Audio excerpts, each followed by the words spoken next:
Welcome back to Sudozen channel. Today we will talk about SQL Map tool. SQL Map is the first tool that come to my mind when I am facing SQL injection flow, because it will automate the process from detecting the vulnerable parameter to dump all the database. So for today I am gonna use Firefox browser and Burp Suite and additional terminal.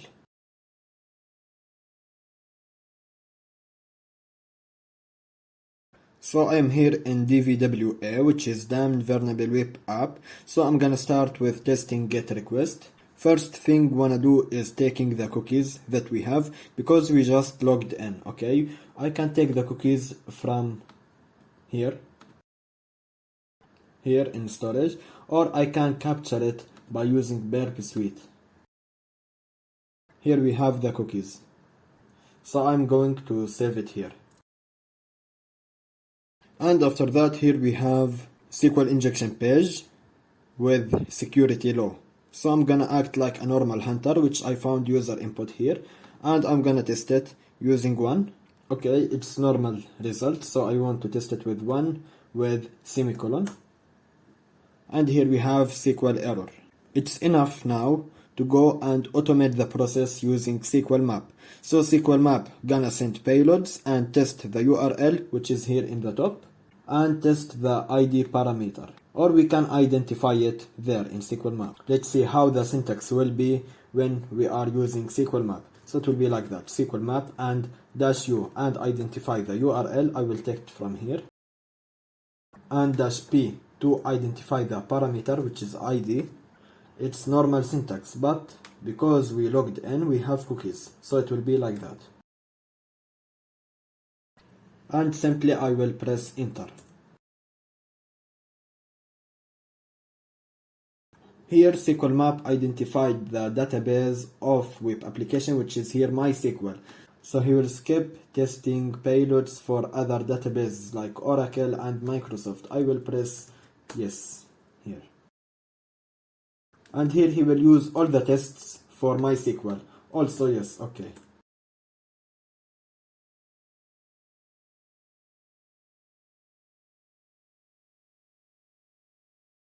So here SQL Map found that ID parameter is vulnerable, okay? So we don't need to test other parameters, so I will choose no. So here we have the database, here we have the web application, use Apache, and the operation system is Linux. So now we knew that this parameter is vulnerable to SQL injection. What other things that we can do? I can get the banner, and here we have the banner. And of course here we have all the payloads that SQL Map used. This payload used by SQL Map, this one also, and this one also.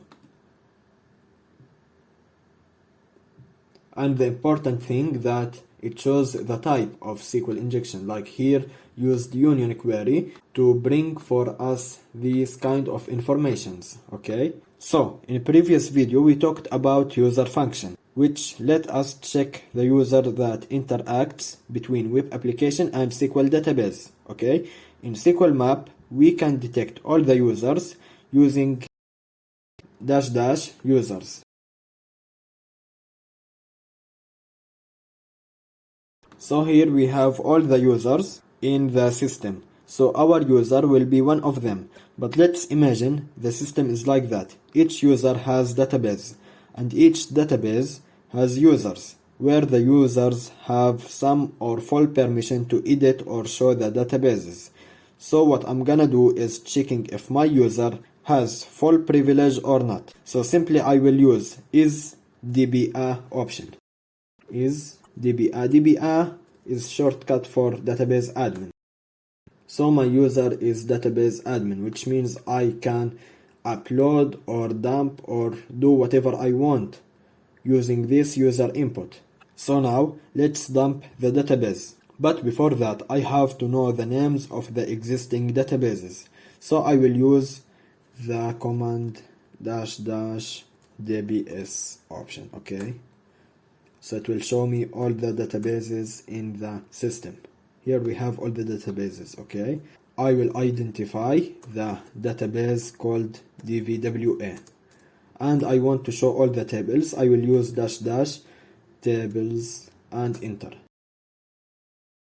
So DVWA database has two tables, which is users and guest book. But before that, we know every table in database has columns, okay? So now I want to identify the table, one of them, I don't know, users and the columns. And here we have column like user and type of the column like var character, okay? The last step we can do, which is identify the column name, user, and dump. So here we can see all the information in table users, which is in database called DVWA. Actually, we can use another easy, fast way by doing the following syntax. And dump.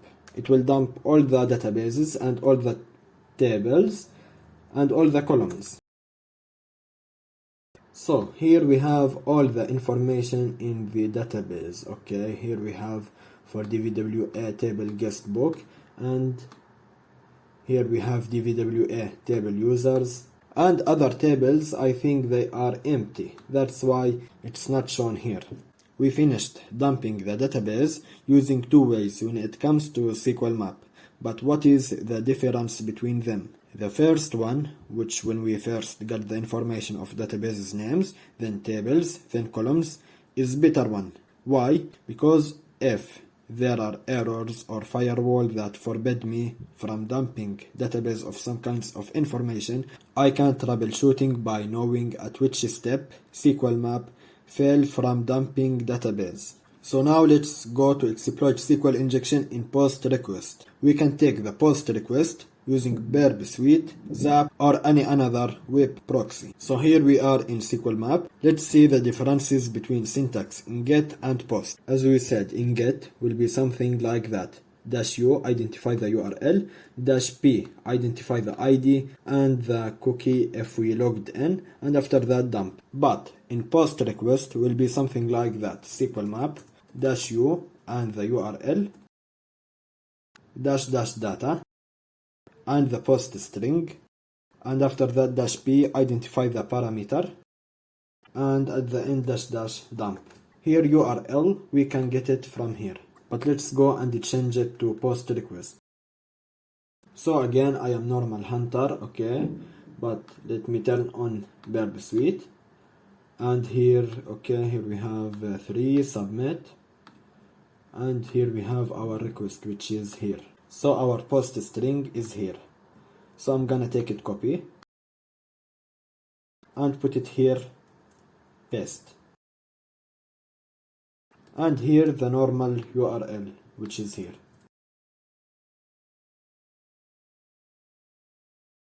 And let me put the cookies from our request. And let's see what will happen. As we see here, it detects the database. It's MySQL.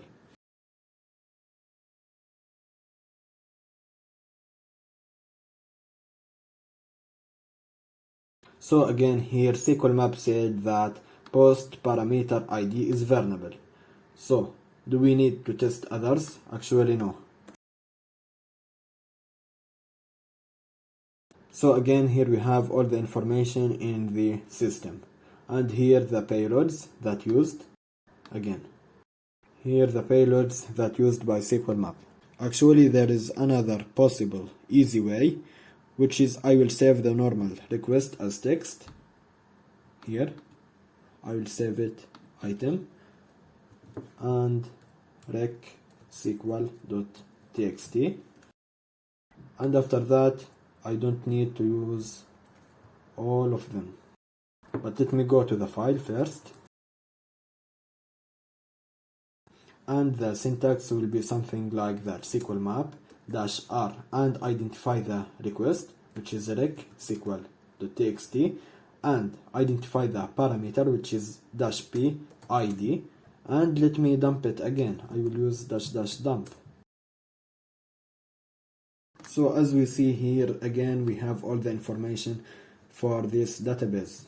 So now let's go to exploit blind SQL injection. So let's go back to DVWA, and I will make the security low. Okay, so here we have get request 1. Okay, here user exists in database, and one with semicolon, ID is missing from the database. Okay, here we don't have SQL error. So how can I detect it? By using SQL map. Actually it will be the same like that. SQL map -u URL -p ID and dash cookie, which is again. But I will make it easy for SQL map, so I'm gonna add --technique equal b, which is shortcut for blind. So SQL map will test only for blind SQL injection, and for sure we will save more time.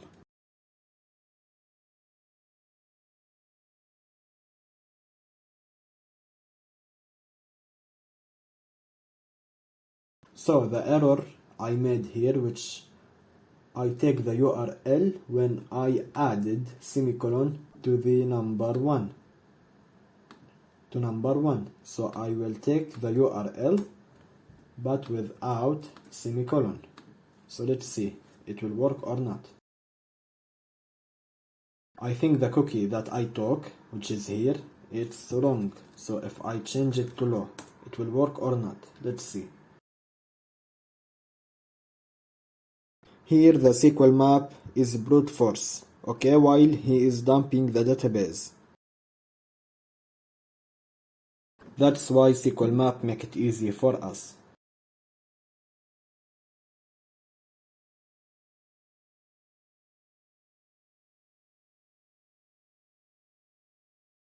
So as we see here, we have all the information for the database. Okay, here we have the brute forcing attack that SQL map made to dump all the information from the columns and tables, etc. And here we have the payload that SQL map used to dump this information. So there is more advanced option for SQL map that I didn't mention yet. So maybe in the future I will talk about them, like option risks and levels, or if the web app blocked your IP address, or if there is a firewall, or how to combine between SQL map and Burp Suite. But let's see what will happen. Thank you for watching and see you in the next video.